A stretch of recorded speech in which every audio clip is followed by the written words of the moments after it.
और मैंने आपको एम स्कोर मॉडल के फॉर्मूले सारे लिखवा दिए थे। 8 रेशियोज बताता है एम स्कोर मॉडल, और उससे आपको उसकी वैल्यू निकालनी होती है। तो लिखो आगे।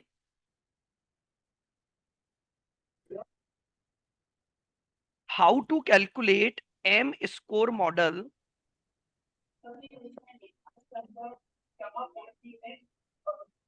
How to calculate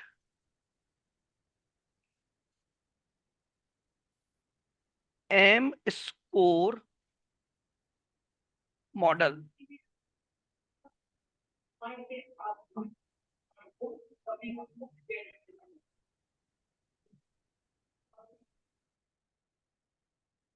with the help of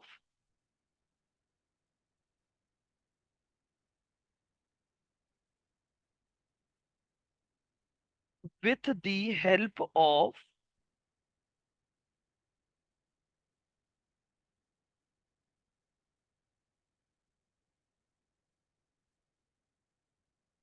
following 8 ratios. अब हम बात करेंगे कि एम स्कोर मॉडल का फॉर्मूला अप्लाई कैसे होगा after calculating 8 ratios.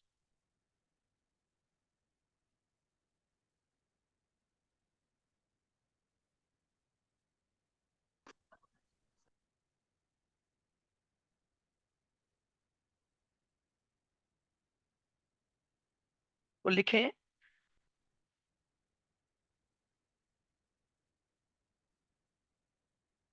M score is equal to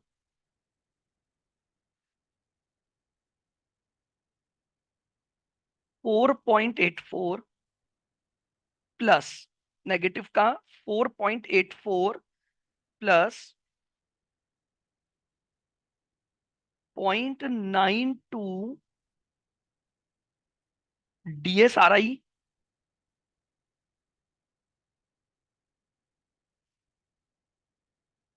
.528 GMI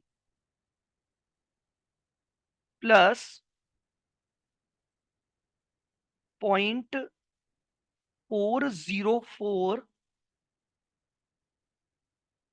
AQI plus 0.892 SGI plus 0.115 depreciation index minus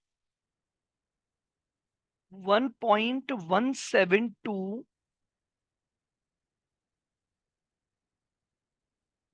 SGAI minus 0.327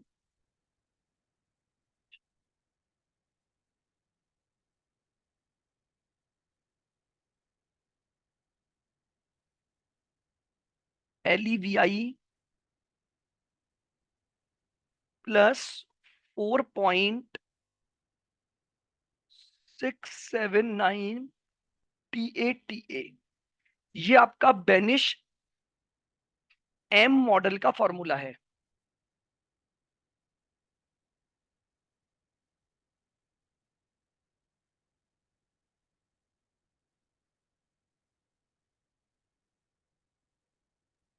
इसको याद कैसे करेंगे फॉर्मूले को?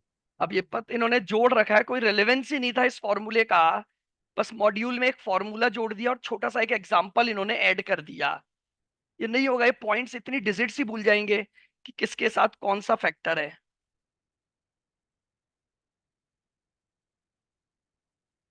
ताक- वैसे तो देखो प्रैक्टिकली तो ये आना भी नहीं चाहिए, क्योंकि इतनी डिजिट्स याद रखना कि किसमें 0.90 0.404, ये जो फिक्स्ड कांस्टेंट नंबर है इनको याद रखना। एक बार को रेशियो तो फिर भी याद हो जाए, कि कैसे निकाल रहे हैं। बट ये जो कांस्टेंट नंबर है ये थोड़ा सा टेढ़ा काम है, इनको याद रखना। फिर इसके नीचे लिखो if M score if m score is greater than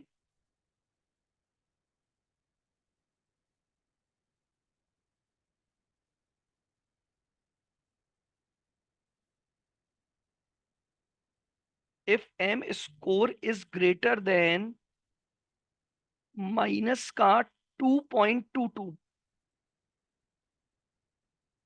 that is a less negative value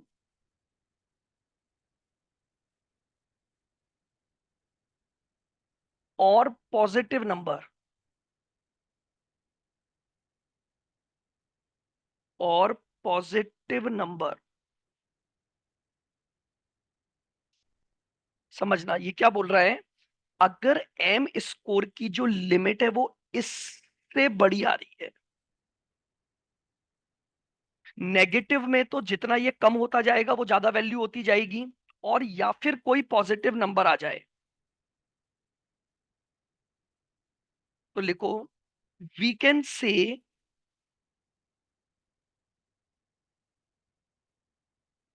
we can say that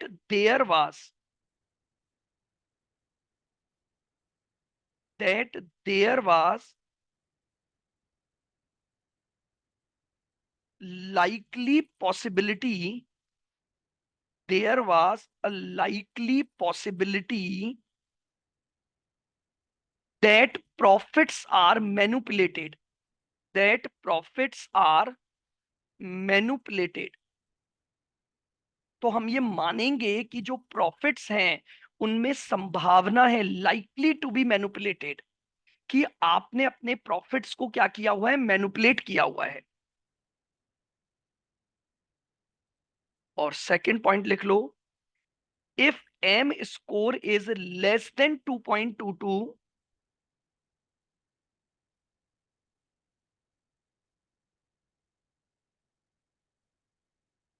if m score is less than 2.22, then it means company under consideration। Sir then minus का। हाँ, if m score is less than minus 2.22, then we can say that company under consideration is not manipulated its earnings। company under consideration is not manipulated its earnings।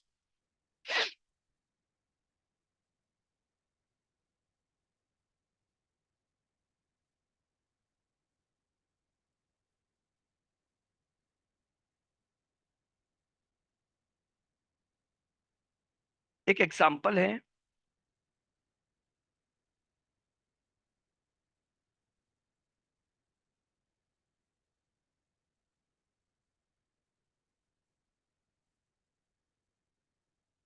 following information is provided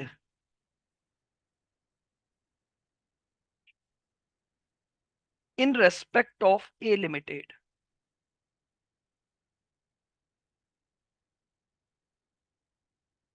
in respect of A Limited, ठीक है। ए limited के respect में आपको ये कुछ information provide की गई है।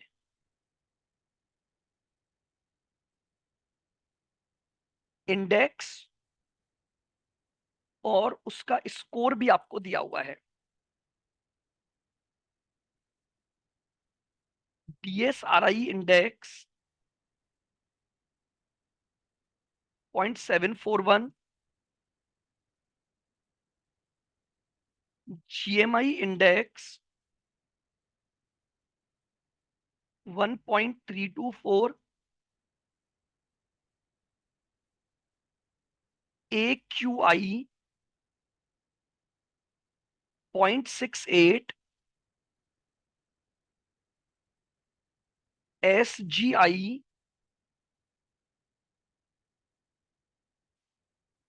0.765,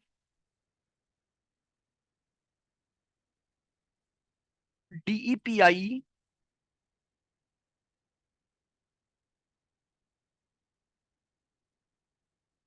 0.798, SGAI 1.211,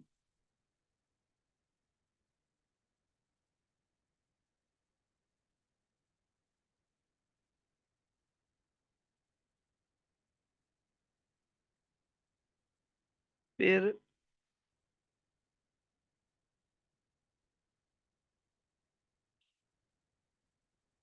0.945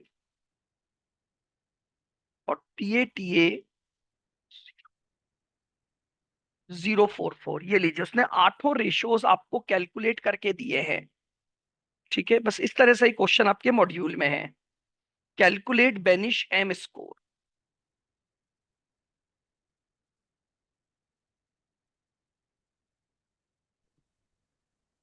सर SGAI के नीचे क्या है? SGI के नीचे DEPI, डेप्रिसिएशन नीचे इंडेक्स, नीचे LVGA ये क्या सर? Leverage, 0.945। Leverage index, LVG leverage index.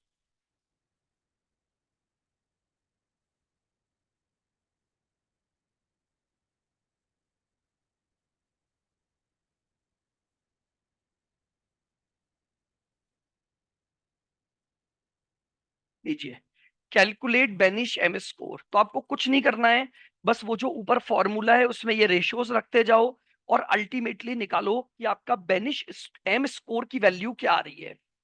करो कैलकुलेट।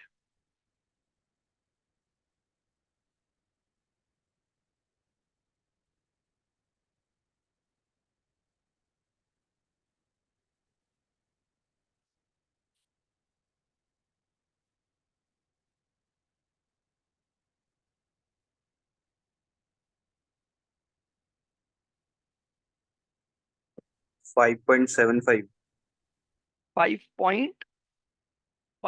75। 5.75 कैसे आएगी?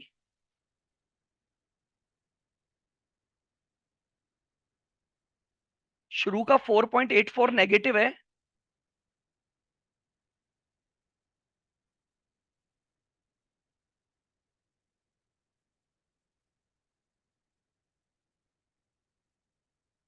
भाई माइनस का 4.84 plus 0.92 into 3.93 negative. 0.741 plus 0.528 into 1.324 plus 0.404 into 0.68 plus 0.892 into 0.765 plus 0.115 into 0.798 minus 1.172 into 1.211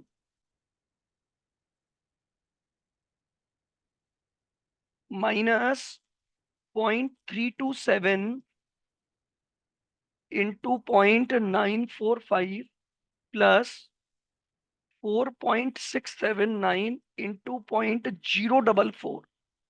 अब इसको सॉल्व करो। माइनस का 4.84 प्लस 0.92 इंटू 0.741 तो ये आएगा 0.682 प्लस 0.528 इंटू 1.324 0.699 प्लस 0.404 इंटू 0.68 ये आएगा 0.275 प्लस 0.892 इंटू 0.765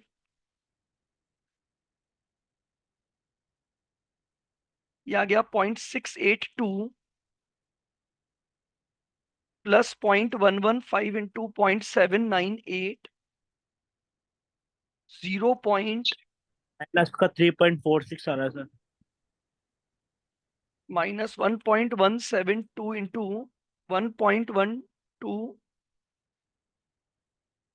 1.211 माइनस का 1.419 0.327 इंटू 0.945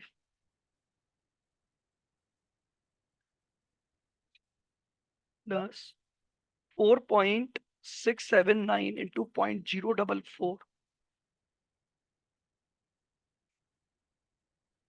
अब ये आ गया 4.84 माइनस का है plus 0.682 plus 0.699 0.275 0.682 0.092 minus 0.309 plus 3.878 negative. हाँ माइनस का 3.93 समथिंग कुछ ऐसे 3 पॉइंट समथिंग आएगा आपका। हाँ सर 3.93। तो बताओ अब ये पॉइंट माइनस के 0.22 से कम है या ज्यादा है?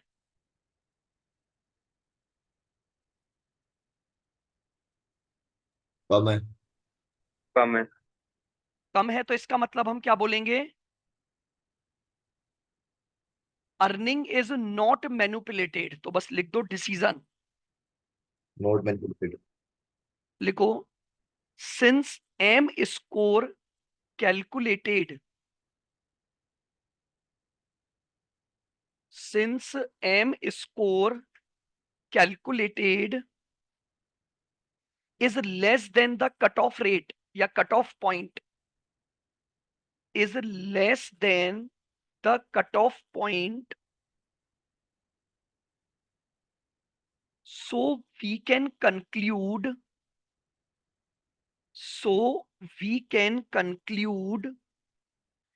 that earnings of a limited we can conclude that earnings of a limited is not manipulated. We can conclude that earnings of a limited is not manipulated. आपकी जो अर्निंग्स है वो मैनिपुलेट नहीं है।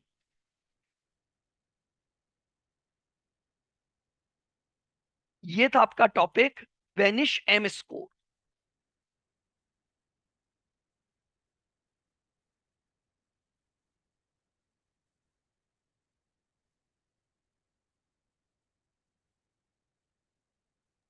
ये आज तक एग्जाम में आया क्या? नहीं, आज तक एग्जाम में नहीं आया, क्योंकि देखिए वो ये नया जुड़ा है तो अभी हमारे को पता ही नहीं है। और प्रैक्टिकली सोचे भी तो देखो अब वही बात है, इतने नंबर्स याद रखना भी बड़ा मुश्किल होता है, तो नहीं आता जनरली। चलिएगा,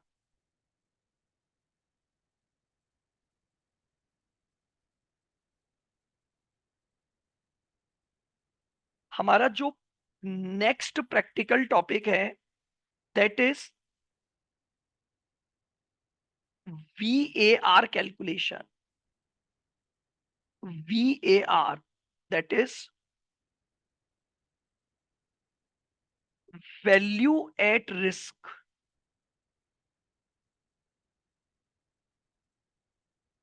VAR यानी वैल्यू एट रिस्क कैलकुलेशन।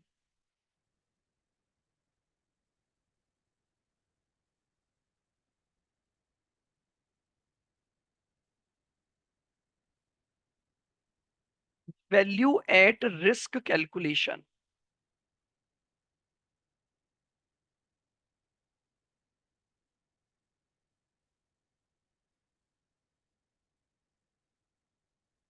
लिखें point number 1,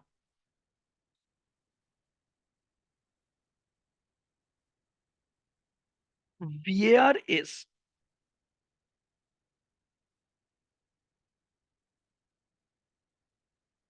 one of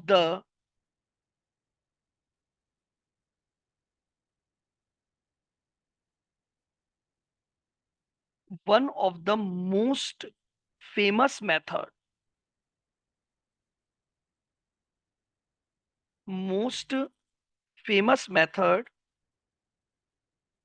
of risk calculation।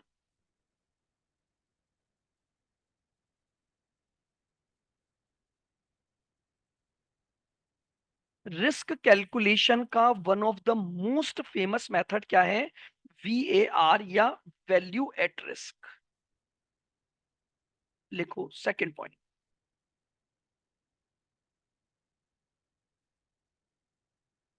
VAR is a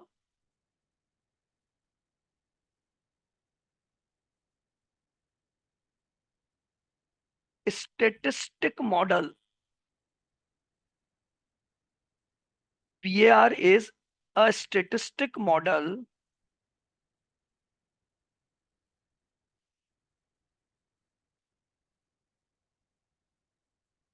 that is used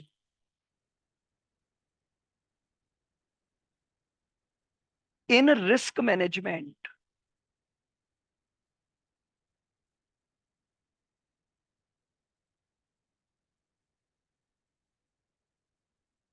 That is used in risk management to predict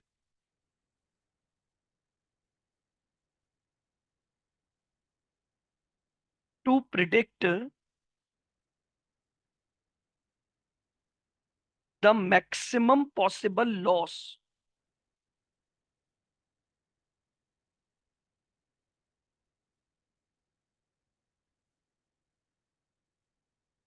to predict the maximum possible loss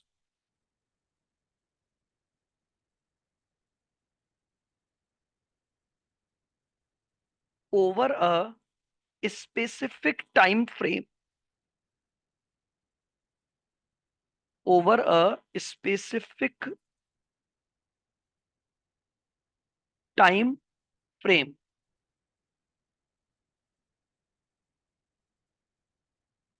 देखो, जैसे मैं बात करूं कि ये एक investor है, इन्वेस्टर,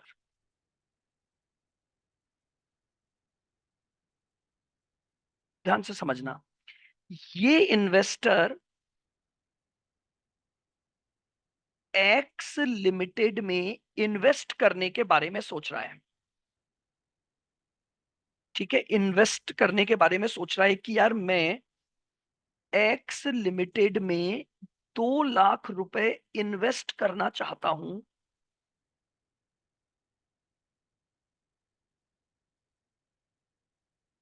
वनडे के लिए या 10 डेज के लिए। बहुत ध्यान से समझना। तो मिस्टर जो भी ये इन्वेस्टर हैं, ये जानना चाहते हैं कि यार इस एक दिन के दौरान मेरे इन्वेस्टमेंट पर मैक्सिमम लॉस कितना हो सकता है। वैल्यू एट रिस्क, मैं अगर हाईएस्ट रिस्क की संभावना पर बात करूं तो according to the market condition एक दिन के इस टाइम फ्रेम में मेरे इन्वेस्टमेंट का क्या नुकसान हो सकता है, या अगर मैं 10 दिन का टाइम फ्रेम लेकर चलूं तो इस 10 दिन के दौरान मुझे क्या नुकसान उठाना पड़ सकता है, उसी मॉडल को हम कहते हैं VAR कैलकुलेशन या value at risk calculation.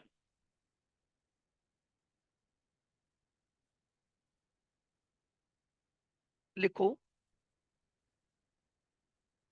Point number 3,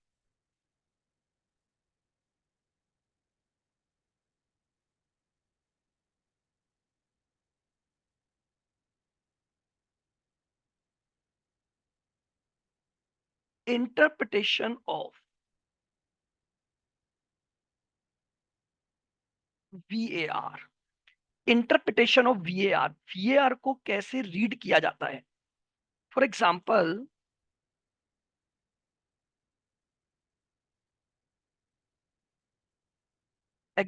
मान लीजिए आपको दिया हुआ है 95% 1 day VAR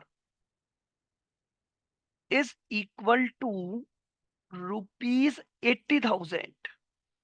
95% 1 day VAR is equal to 80,000। यहां पर ये जो 95% है, ये कॉन्फिडेंस लेवल को बताता है।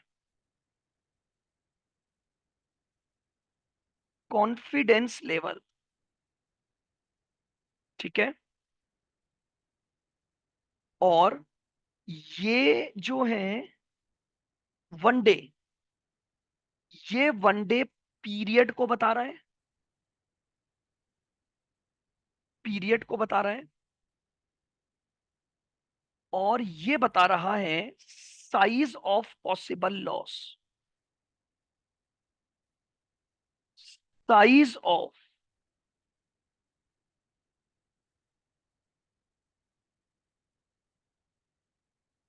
Possible loss. तो यानी अगर मैं फाइनली इसका प्रॉपर इंटरप्रिटेशन देखूं तो मैं क्या बोलूंगा, 95% कॉन्फिडेंट हूं, कॉन्फिडेंस लेवल इज 95%। एक दिन के दौरान मैक्सिमम पॉसिबल लॉस 80,000 का होगा। मैं 95% कॉन्फिडेंट हूं कि इस 1 डे के दौरान मेरे इन्वेस्टमेंट पर साइज ऑफ पॉसिबल लॉस क्या है, 80,000 है। तो इसे हम बोलते हैं 95% 1 डे VAR।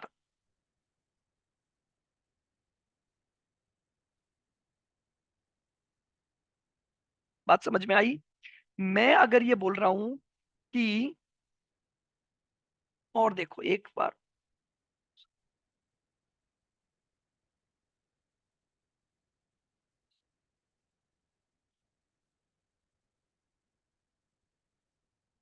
%99 10 days VAR बराबर ₹1,20,000। What does it mean? 99% confidence level है, यानी मैं as a portfolio manager 99% confident हूं कि 10 दिन के दौरान आपके पोर्टफोलियो या आपके स्टॉक में आपको मैक्सिमम पॉसिबल लॉस कितना हो सकता है, 1,20,000 का हो सकता है। इसे बोला जाता है इंटरप्रिटेशन ऑफ VAR, कि भाई VAR को हम इंटरप्रिटेट कैसे करते हैं।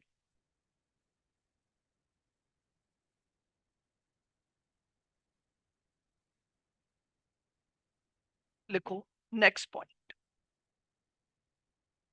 पॉइंट सर रुको, नंबर, एग्जांपल नोट कर लो। सर एक हाँ बार नोट कर लेंगे।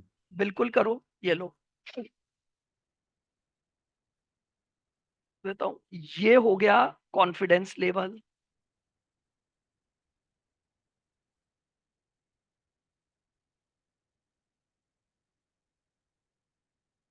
ठीक है। ये जो है,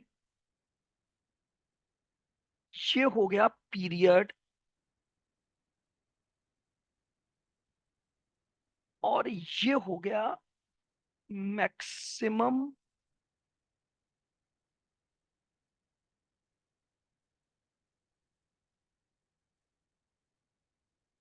possible loss.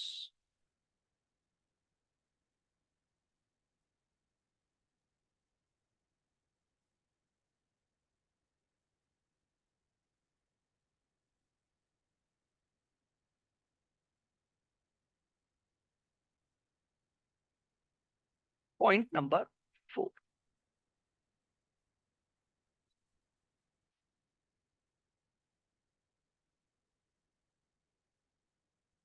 VAR has two dimensions.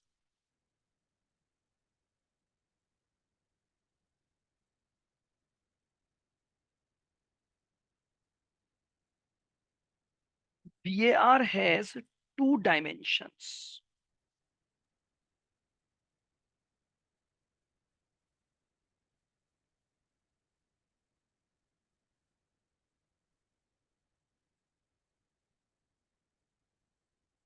पहला है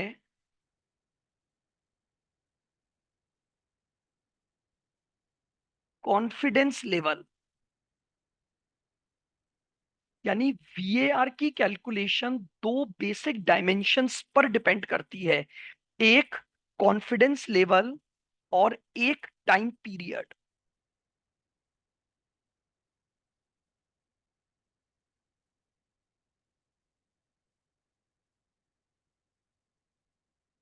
ठीक है, एक तो है कॉन्फिडेंस लेवल और एक है time period.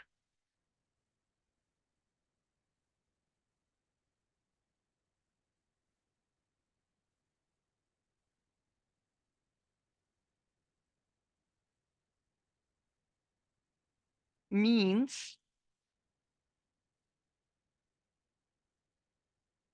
Degree of confidence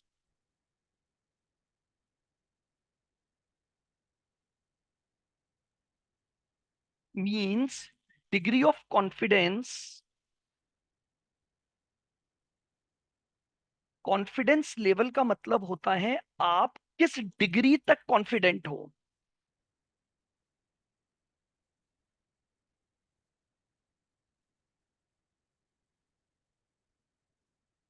under VAR, we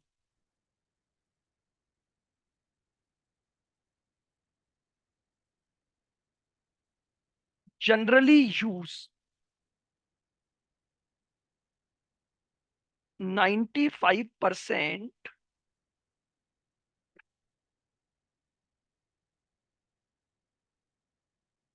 95% confidence level,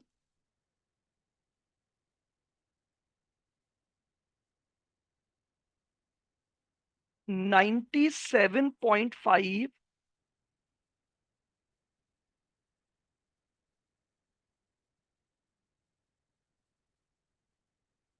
confidence level,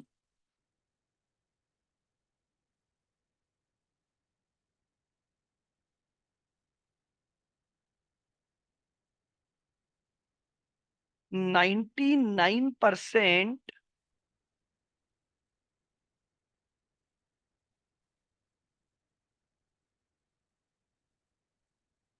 confidence level, and the last one is 90% confidence level.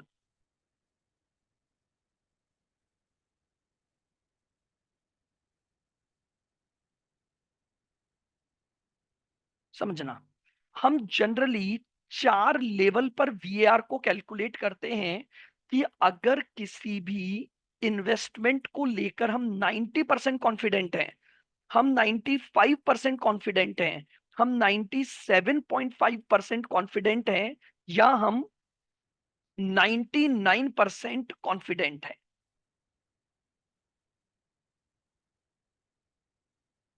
Clear? बिल्कुल। तो कॉन्फिडेंस लेवल हम इनमें से कोई यूज करते हैं। अगला जो डायमेंशन है वो है time period.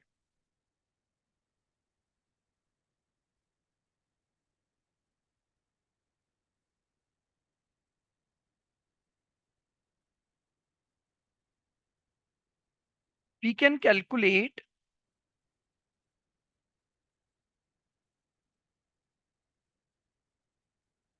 One day VAR comma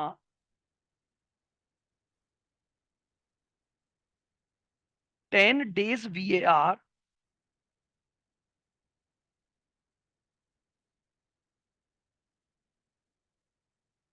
thirty days VAR,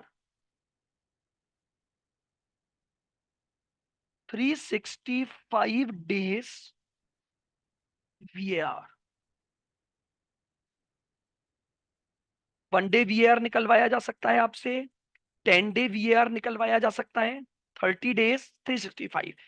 देखो प्रैक्टिकली अलग बात है, मेरे एग्जाम में तो हो सकता है क्वेश्चन आएगा 5 day VAR निकालो, मेरे एग्जाम में पॉसिबल है क्वेश्चन आएगा 8 days VAR, 20 days VAR, कुछ भी पूछ सकता है। बट जनरली प्रैक्टिकल मार्केट के अकॉर्डिंग जो VAR का टाइम फ्रेम है वो इस तरह से होता है कि 1 day VAR, 10 day VAR, 1 month VAR यानी 30 days, और 1 year VAR। ठीक है, बट फॉर एग्जाम पर्पस हमें तो जो देगा हम उस अकॉर्डिंग अपना क्वेश्चन सॉल्व करेंगे। तो VAR की कैलकुलेशन के दो डायमेंशंस हैं, दो पैमाने हैं, कॉन्फिडेंस लेवल और टाइम पीरियड। इन दोनों के आधार पर ही हम क्या करते हैं, VAR को प्रिडिक्ट करते हैं।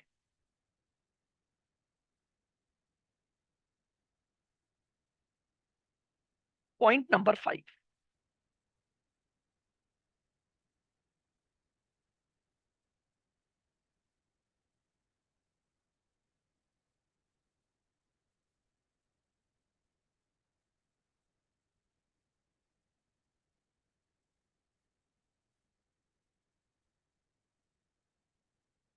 बेसिक रिक्वायरमेंट्स फॉर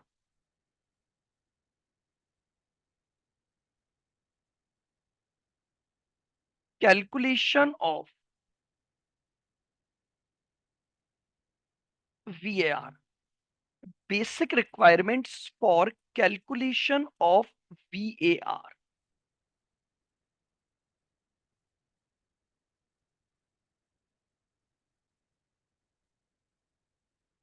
अगर मान लीजिए हमारे पास कोई प्रैक्टिकल क्वेश्चन आता है कि VAR की रिक्वायरमेंट बताइए या VAR को कैलकुलेट करिए, तो कुछ बेसिक रिक्वायरमेंट्स हैं जो हमें पहले ढूंढनी होंगी।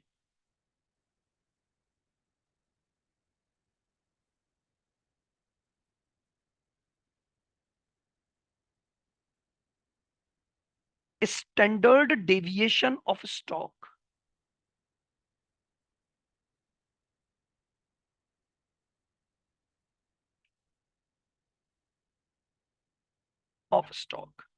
हमें जिस स्टॉक का VAR निकालना है, मुझे उसका स्टैंडर्ड डेविएशन पहले समझना पड़ेगा।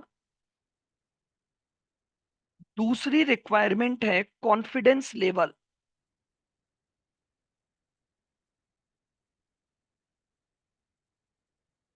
Confidence level.